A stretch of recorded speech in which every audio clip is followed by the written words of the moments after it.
Hello everyone. क्या आप जानते हो एक सिंपल सा काम कभी कभी ज़िंदगी का सबसे बड़ा रिवॉर्ड हमें दे जाता है। आज की स्टोरी जो है, आज हमारी स्टोरी का नाम है a rock on a road. ये हमारी ज़िंदगी की बहुत इम्पोर्टेंट सीख देने वाली है। आज की स्टोरी से आप इंग्लिश के इजी वर्ड्स, सेंटेंस स्ट्रक्चर और एक पावरफुल लाइफ लेसन सीखने वाले हैं। तो चलिए, टाइम को वेस्ट ना करते हुए let's start our story. Once upon a time, ये एक फ्रेजेस है जो लास्ट अपनी स्टोरी में भी आया था, लास्ट और आई थिंक बिफोर लास्ट वाली स्टोरी में भी आया था ये word. Once upon a time, इसका पूरे का एक ही मतलब होता है, एक बार की बात है या किसी समय की बात है। अ किंग, एक राजा। मैंने आपको बताया है सिंगुलर नाउन हमेशा इंग्लिश में इंडेफिनेट आर्टिकल्स मीन्स ए और एन के साथ लिखे जाते हैं। तो a king had placed had के बाद जब भी थर्ड फॉर्म लगी होती है तो वो हमेशा पास्ट परफेक्ट टेंस होता है। पास्ट परफेक्ट, याद रखिए, हेड के बहुत यूज़ होते हैं, लेकिन जब हेड के बाद वर्ब की थर्ड फॉर्म आती है तो वो हमेशा पास्ट परफेक्ट टेंस होता है ना। प्लेस का मतलब होता है रखना। एक राजा ने हैड प्लेस, जिसकी हिंदी में पहचान होती है चुका था, चुके थे, गया था, गए थे। एक राजा रख चुका था या राजा ने रख दिया था। प्लेस यानी होता है रखना। अब बाउल्डर, बाउल्डर का मतलब होता है, ये इसका सिनोनिम है बच्चों। रॉक जो आपको दिख रहा है, रॉक, रॉक का ही सिनोनिम है बाउल्डर। बाउल्डर का मतलब होता है एक बड़ा पत्थर। जिसे नहीं मालूम है वो नोट कर ले, रॉक यानी होती है चट्टान, बड़ा पत्थर, और बाउल्डर का भी वही मतलब होता है। ठीक है, तो मैं आपको पहले ही बता चुका हूँ कि आपको vocabulary, first of all you have to improve your vocabulary to learn speaking English. तो ये बहुत ज़रूरी है। तो मैं एक एक वर्ड बताता जाऊँगा यहाँ पर, आप नोट डाउन करते चलें। बाउल्डर का मतलब होता है बहुत बड़ा पत्थर, है ना। रॉक, रॉक और बाउल्डर एक दूसरे के सिनोनिम हैं। दोनों का मतलब होता है बड़ा पत्थर या चट्टान। ठीक है, तो एक बार की बात है, एक राजा ने रख दिया था एक बड़ा सा पत्थर ऑन अ रोडवे, रास्ते में। और रोडवे मीन्स रास्ते में, रास्ते के बीच में एक बड़ा सा पत्थर रख दिया था। किसने रख दिया था? राजा ने। आगे बढ़ते हैं। देन, अब ये देखिए, देन, देन दो होते हैं, एक होता है THAN और एक होता है EN। ये EN वाला है। EN का मतलब होता है फिर। ठीक है, और AN का यूज़ करते हैं हम कंपैरिजन के लिए यूज़ करते हैं, और जिसका हिंदी मतलब होता है से या की अपेक्षा। जैसे she is better, she can speak English better than you, यानी कि वह आपसे अच्छी इंग्लिश बोल सकती है ना। Better than you, better than I, better than he, इस तरह के। ठीक है, और देन, यहाँ पर देन का मतलब है फिर। लिखना चाहें तो आप लिख सकते हैं हिंदी में फिर। ठीक है, ही हिड हिमसेल्फ। हिड, ये हिड क्या है? हिड है हाइड की सेकंड फॉर्म। सब्जेक्ट के बाद सेकंड फॉर्म लगी होती है तो पास्ट इंडेफिनिट होता है। ये अपनी जितनी भी स्टोरी मैंने कराई है आपको हर बार बताता आ रहा हूँ मैं। सब्जेक्ट के बाद इंग्लिश में जब भी सेकंड फॉर्म होगी तो वो पास्ट इंडेफिनिट या पास्ट सिंपल का एफर्मेटिव सेंटेंस होता है। ठीक है, सब्जेक्ट के तुरंत बाद सेकंड फॉर्म, पूरी इंग्लिश में सेकंड फॉर्म और कहीं नहीं आती है। ठीक है, तो हाइड यानी होता है छुपना या छुपाना, या और उसकी सेकंड फॉर्म है हिड, यानी कि छुपा लिया।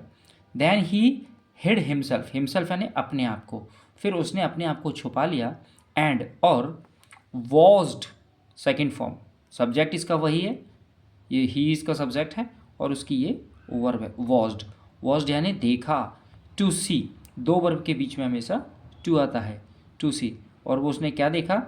मतलब राजा ने एक बीच रास्ते पर एक बड़ा सा पत्थर रख दिया, फिर उसने अपने आप को वहाँ से छुपा लिया और दूर से देखा, टू सी। और ये देखा कि इफ़ एनीवन, इफ़ का मतलब होता है यदि या अगर, यदि भी होता है इसका मतलब, और अगर भी होता है, और ये एक कंजंक्शन होता है। इफ़ एनी वन, क्या कोई व्यक्ति, वुड रिमूव, रिमूव का मतलब होता है हटाना। ये विल की पास्ट फॉर्म होती है वुड। वुड इंग्लिश की एक ऐसी मॉडल है जो पास्ट और फ्यूचर दोनों जगह यूज़ होती है। ठीक है, ये फ्यूचर को लेकर है। यानी राजा ने दूर से खड़े होकर, छुप कर कहीं से देखा। इफ़ एनी वन, क्या कोई व्यक्ति, वुड रिमूव, रिमूव यानी होता है हटाना, क्या कोई व्यक्ति हटाएगा द ह्यूज रॉक। ह्यूज यानी ट्रमेंडस, मैसिव, है ना, ये हम यूज़ कर सकते हैं बिग। ह्यूज का मतलब होता है विशाल, बड़ा, बहुत बड़ा। ये जब क्रिस गेल बैटिंग करता था तब यूज़ होता था ह्यूज सिक्स, अगर कोई इंग्लिश कमेंट्री सुनता है आप में से तो। द ह्यूज रॉक, तो उस राजा ने देखा कि वो दूर से छुप गया, क्या कोई व्यक्ति उस बड़े से पत्थर को रिमूव करेगा, यानी हटाएगा? ये देखिए रॉक स्टार्ट, अच्छा रॉक स्टार्टिंग में लिया हुआ है, ठीक है rock. Some of the kings, some एक डिटर्मिनर है और ये प्लूरल है और इसके साथ हमेशा प्लूरल नाउन आता है, याद रखिएगा। Some of the kings wealthiest, king means राजा और ये इस पर लगा हुआ है, ये है अपोस्ट्रोफ एस। अपोस्ट्रोफ एस का मतलब होता है क की के। इस पर मैंने एक अलग से अपोस्ट्रोफ एस करके वीडियो बनाया है, तो आप देख सकते हैं डिटेल्स में, वरना अपना टॉपिक चेंज हो जाएगा, है ना। इसका हिंदी मतलब होता है क की के, यानी राजा का, राजा के। अब यहाँ पर वेल्दिएस्ट, वेल्दी का मतलब होता है अमीर, रिच पर्सन, है ना। अभी यहाँ पर ध्यान से समझ लीजिएगा ज़रा, वेल्दी एक एडजेक्टिव है ना। किसी ने अगर डिग्री पढ़ी हो, positive degree, comparative degree, superlative degree, 3 होती हैं, जैसे big, bigger, biggest, tall, taller, tallest, high, higher, highest, उसी तरह से। और इनके हिंदी मीनिंग भी बता दूँ मैं। कंपैरेटिव डिग्री का हिंदी मतलब होता है से, और EST लगने से बनती है सुपरलेटिव, जिसका मतलब होता है सबसे, एक का से, एक का सबसे, कंपैरेटिव सुपरलेटिव का। वेल्दी यानी अमीर, वेल्दियर यानी से अमीर, और वेल्दिएस्ट यानी सबसे अमीर। जैसे रिच यानी अमीर, रिचर यानी से अमीर, यानी किसी से कंपैरिजन करते हैं, उससे अमीर कह लें, उससे अमीर। और रिचेस्ट सबसे अमीर। टॉल यानी लंबा, टॉलर यानी उससे लंबा, टॉलेस्ट यानी सबसे लंबा। उसी तरह से वेल्दी यानी अमीर, वेल्दियर उससे अमीर, वेल्दिएस्ट यानी सबसे अमीर। यानी राजा के सबसे अमीर मर्चेंट्स, मर्चेंट्स मतलब होता है ट्रेडर्स, व्यापारी, एंड कोर्टियर्स। अब ये देखिए, इसको अलग अलग करें अपन वर्ड, कोर्ट, कोर्ट मतलब यही होता है आज की डेट में, जैसे हम कह सकते हैं सुप्रीम कोर्ट, हाई कोर्ट, वही कोर्ट यानी दरबार।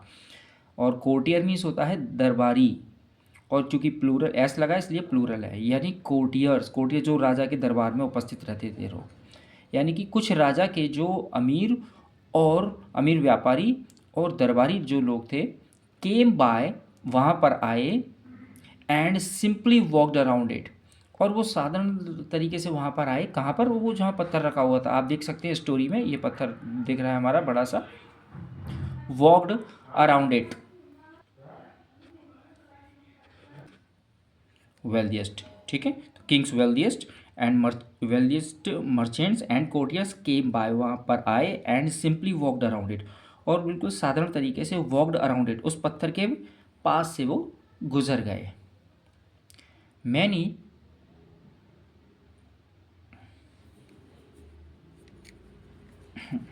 मैनी लाउडली ब्लेम्ड, ब्लेम मतलब होता है आरोप, आरोप लगाना। मैनी भी एक डिटर्मिनर है, मैनी का मतलब होता है अनेक, बहुत सारे। लाउडली यानी होता है जोर से, ब्लेम कई लोगों ने जोर से आरोप लगाया, द किंग राजा पर, मतलब उसके जो व्यापारी और कोर्टियर वहाँ से जब निकले रोड पे से, उस पत्थर को देखकर और राजा पर उन्होंने तेज चिल्लाए और आरोप लगाया राजा पर, for not keeping the roads clear, road को क्लियर, कीप यानी होता है रखना, रोड को क्लियर न रख पाने के लिए उस राजा को उन्होंने जोर से ब्लेम किया, आरोप लगाया। ब्लेम का मतलब होता है आरोप लगाना, सब्जेक्ट के बाद second form, roads. But none did, लेकिन किसी ने भी नहीं, याद रखिए नन एक निगेटिव वर्ड होता है, ठीक है, लेकिन किसी ने भी नहीं, डिड यानी किया, याद रखिए डिड एक पास्ट इंडेफिनिट की हेल्पिंग वर्ब भी होती है, लेकिन ये सब्जेक्ट के बाद सेकंड फॉर्म आ रही है। तो कन्फ्यूज़न कैसे दूर होगा, तो मैं बता दूं, अगर पास्ट इंडेफिनिट की डिड होती है तो अगर निगेटिव होती तो डिड नॉट लिखा होता, इंटेरोगेटिव होती तो ये डिड होता, फिर सब्जेक्ट होता और लास्ट में क्वेश्चन मार्क होता, जो कि ऐसा नहीं है। इसका मतलब है ये वर्ब की सेकंड फॉर्म है, ठीक है। लेकिन किसी डू की सेकंड फॉर्म, डू यानी करना, उसकी सेकंड फॉर्म है डिड। लेकिन किसी ने भी नहीं किया, एनीथिंग कुछ भी नहीं किया, लेकिन किसी ने भी कुछ भी नहीं किया, about getting the big stone out of the way, getting the big stone, और उस बड़े से पत्थर को out of the way, out of the वे मतलब रास्ते से हटाने के लिए, दूर करने के लिए, वो होता है ना जैसे एग्जाम में आ जाता है आउट ऑफ सिलेबस हो गया, कुछ इस तरह से आउट ऑफ द वे, वे यानी रास्ता, रास्ते से दूर को हटाने का प्रयास किसी ने भी नहीं किया। वहाँ से बहुत सारे लोग निकले, लेकिन किसी ने भी उस पत्थर को हटाने के लिए कुछ भी नहीं किया, उन्होंने सिर्फ क्या किया, राजा पर केवल ब्लेम लगाया। आगे बढ़ते हैं, out of the way. Then, फिर यही वाला देन अभी ऊपर आया था, फिर वाला है ना, फिर देन अ पीसेंट, पीसेंट का मतलब समझ लीजिए, पीसेंट यानी होता है फार्मर, किसान, है ना। फार्मर और पीसेंट में थोड़ा सा अंतर मैं आपको यहाँ पर और क्लियर कर दूँ। फार्मर मतलब होता है एक बड़ा किसान, यानी कि रिच किसान अपन वी कैन से, एक अमीर किसान। और पीसेंट यानी होता है एक छोटा किसान, यानी कि गरीब किसान, ठीक है। और एक नाउन फॉर्म है क्योंकि आर्टिकल लगा हुआ है, ठीक है ना। आर्टिकल हमेशा नाउन के साथ लगते हैं और किसी के साथ नहीं लगते। देन अ पीसेंट केम अलोंग, फिर एक वहाँ पर गरीब किसान आया। अलोंग कैरिंग, कैरिंग यानी होते हैं ले जाते हुए, कि वो ले जा रहा था अ लोड ऑफ वेजिटेबल्स, उसके पास वेजिटेबल्स का एक लोड था, मतलब अपन वी कैन से टोकरी टाइप का, जैसा कुछ आप देख सकते हैं इसमें डायग्राम में, है ना। एक गरीब किसान आया और वो क्या ले जा रहा था, लोड ऑफ वेजिटेबल्स, वेजिटेबल्स का लोड, यानी कि टोकरी टाइप का ले जा रहा था, कुछ वजन रख कर जा रहा था। अप्रोच, अप्रोच मतलब होता है पहुंचना, ठीक है। अप्रोचिंग द बाउल्डर, बाउल्डर फिर से वही रॉक, बड़ा, और उस पत्थर के, बड़े से पत्थर के पास पहुंचकर, अप्रोच यानी वही रॉक कह लें, बड़ा पत्थर कह लें, कुछ भी कह लें। उस बड़े से पत्थर के पास पहुंचकर, मैंने पिछली वीडियो में बताया था आईएनजी का मतलब होता है यहाँ पर ये जेरेंट फॉर्म का काम कर रही है, और इसका हिंदी मतलब होता है कर, ठीक है। अप्रोच यानी होता है पहुंचना, अप्रोच मीन्स पहुंचना, अप्रोचिंग द बाउल्डर, उस बड़े पत्थर के पास पहुंचकर, इस तरह से हो गया, ठीक है ना। ऐसे ही आप अगर चाहें तो डेली स्पीकिंग प्रैक्टिस भी कर सकते हैं कि approaching my college I started my study, college पहुंचकर मैंने स्टडी स्टार्ट की। अप्रोचिंग माई ऑफिस, मैं अपने ऑफिस पहुंचकर I started checking my computer, ठीक है। इस तरह से सेंटेंसेस आप बोल सकते हैं। Boulder, the peasant laid down, peasant उस, अब देखिए ये द पीसेंट है, ये अ पेसेंट पीसेंट है। पीसेंट यहाँ पर इंट्रोडक्शन कराया था, इंट्रोडक्शन फॉर्म में था, है, तो इसलिए इंडेफिनेट आर्टिकल लगा। और हम उसी पेसेंट पीसेंट की फिर से बात कर रहे हैं, तो आर्टिकल द लग रहा है, क्योंकि हम इसकी चर्चा पहले कर चुके हैं। The peasant laid down, peace उस गरीब किसान ने, laid down his burden, burden means होता है बोझ, काय का बोझ था उसके पास, इस टोकरी का, उस टोकरी के बोझ को नीचे रख दिया। एंड ट्राइड, और कोशिश की, to move the stone to the side of the road, और उसने कोशिश की to to move the stone, move यानी होता है हिलाना, सरकाना, ठीक है ना। उस मूव द स्टोन, उस पत्थर को हिलाने की कोशिश की, to the side of the road, road के किनारे पर, साइड इसे करने की उसने पूरी कोशिश की। आफ्टर मच पुशिंग, आफ्टर का मतलब होता है के बाद, मच पुशिंग, मच यानी बहुत ज़्यादा, पुशिंग यानी होता है पुश करना, धक्का देना, जैसे कि अभी दे रहा है। बहुत ज़्यादा धक्का देने के बाद, एंड स्ट्रेनिंग, स्ट्रेनिंग मीन्स होता है प्रेशर, जोर लगाना, पूरा जोर लगाने के बाद, ही फाइनली सक्सीडेड, और अंत में वह सफल हो गया। सक्सीड यानी सफल होना, सक्सीडेड सेकंड फॉर्म है, सक्सेस इसकी नाउन फॉर्म है, ठीक है। सब्जेक्ट के बाद सेकंड फॉर्म, ये एडवर्ब फ्रीक्वेंसी है। ही फाइनली सक्सीडेड, और अंत में वह सफल हो गया। किस काम में सफल हो गया, वो बड़े से पत्थर को इधर से उधर सरकाने में, मेन रोड से एक साइड करने में सफल हो गया वो। As the peasant picked up his load, जैसे ही, एज का मतलब है यहाँ पर जैसे ही, जैसे ही the peasant picked up, peasant ने picked up his load of vegetable, उसने अपनी वेजिटेबल्स का लोड फिर से उठाया। ही नोटिस, तो उसने एक चीज़ नोटिस की, नोटिस मतलब उन्हें उसने इसकी जानकारी में आई, एक तरह से ये कह सकते हैं। ही नोटिस्ड अ पर्स, एक पर्स, तो उसको एक नोटिस किया उसने कि एक पर्स है, lying in the road, lying का मतलब हुआ है पड़ा हुआ, हमेशा इसका मतलब यही निकलेगा, याद रखिए ना, है लाइंग, एक पर्स पड़ा हुआ है, इन द रोड, रोड पर, वेयर, जहाँ पर। अब देखिए वेयर का मतलब कहाँ भी होता है, और वेयर का मतलब जहाँ भी होता है, तो ये वेयर कौन सा है, ये जहाँ वाला है। पता कैसे चलेगा, वही क्वेश्चन मार्क नहीं है, where do you live, question word के बाद, ये क्वेश्चन वर्ड अगर होता तो इसके बाद हेल्पिंग वर्ब होती, वेयर डू यू लिव, आप कहाँ रहते हो, where did you learn English, आपने इंग्लिश कहाँ सीखी, इस तरह से सेंटेंस होता। लेकिन ये यहाँ पर जब वेयर के बाद सब्जेक्ट होगा, तो वो वेयर का मतलब होगा जहाँ, where the Boulder had been, जहाँ पर वो पत्थर रखा हुआ था, ठीक है। पहले पत्थर तो वहाँ से अब हट गया ना, वो बॉर्डर वहाँ से हट गया है, बड़ा पत्थर, अब वहाँ पर क्या था, ये देखिए, ये बड़े पत्थर के पास ही एक बैग दिख रहा होगा आपको, ये नीचे been, the purse contained, contain का मतलब होता है रखना, समाना, यानी उस पर्स के अंदर वो थी, ठीक है ना।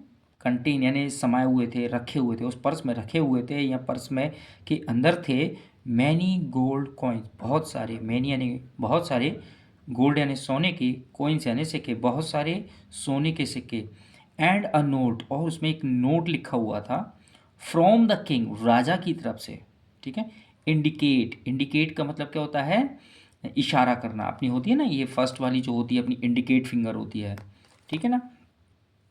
तो उसमें इंडिकेट करते हुए, क्या इंडिकेट करते हुए, यानी कि इशारा करते हुए, बताते हुए, दैट की the gold was for the person, कि वो जो गोल्ड था वॉज फॉर द पर्सन, उस व्यक्ति के लिए था, for the person, the person लिखा हुआ है यानी कि कोई ये विशेष व्यक्ति है ना, फॉर द पर्सन, उस व्यक्ति के लिए था, हु, ये मैंने आपको लास्ट वीडियो में बताया था, हु के पहले जो होता है वो रिलेटिव प्रोनाउन, ये सॉरी हु जो होता है वो रिलेटिव प्रोनाउन होता है, उसके पहले जो वर्ड होता है उसे एंटीसीडेंट कहते हैं और उसी के अनुसार वर्ब लगती है।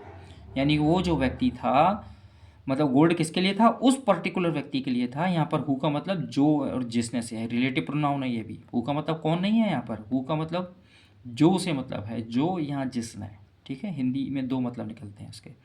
हु रिमूव्ड, जिसने, रिमूव किया यानी हटाया, द बाउल्डर, उस बड़े पत्थर को, फ्रॉम द रोडवे, रास्ते से। The pheasant learned what, the pheasant, उस किसान, उस गरीब किसान ने, लर्नड यानी सीख, लर्न यानी सीखना, लर्न की सेकंड फॉर्म है लर्नड, उस गरीब किसान ने सीखा, व्हाट, यहाँ पर व्हाट का मतलब क्वेश्चन वर्ड नहीं है बच्चों, देखो लास्ट में क्वेश्चन मार्क लिखा हुआ है ना। यहाँ पर व्हाट का मतलब ये भी एक रिलेटिव प्रोनाउन है, जो या जो कुछ, रिलेटिव प्रोनाउन बहुत इंपॉर्टेंट होता है, इस पर मैंने एक अलग से वीडियो बनाया है, अगर आप लोग चाहें तो आप देख सकते हैं।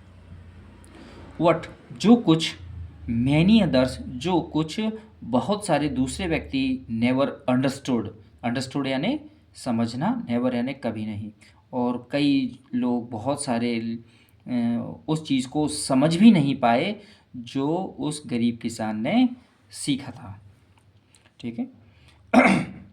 मोरल है स्टोरी का, वर्क डन सेल्फलेसली, सेल्फलेसली यानी निस्वार्थ, वैसे एक प्रोवर्ब है, मैं आपको बता दूं, है ना, फिर भी मैं आपको वर्ड टू वर्ड इसका क्लियर कर दूं।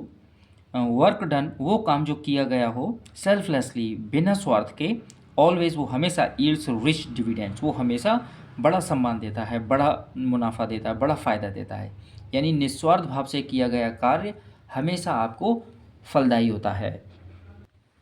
और हमारी ये स्टोरी यहीं ख़त्म होती है, और इस स्टोरी से हमें ये मोरल मिलता है कि सेल्फलेसली जब भी हम कोई काम करते हैं तो वो हमेशा, यानी निस्वार्थ भाव से जब भी हम कोई काम करते हैं तो वो हमेशा रिवॉर्ड देता है। उम्मीद है आपको स्टोरी के साथ साथ इंग्लिश भी ईजी लगी होगी।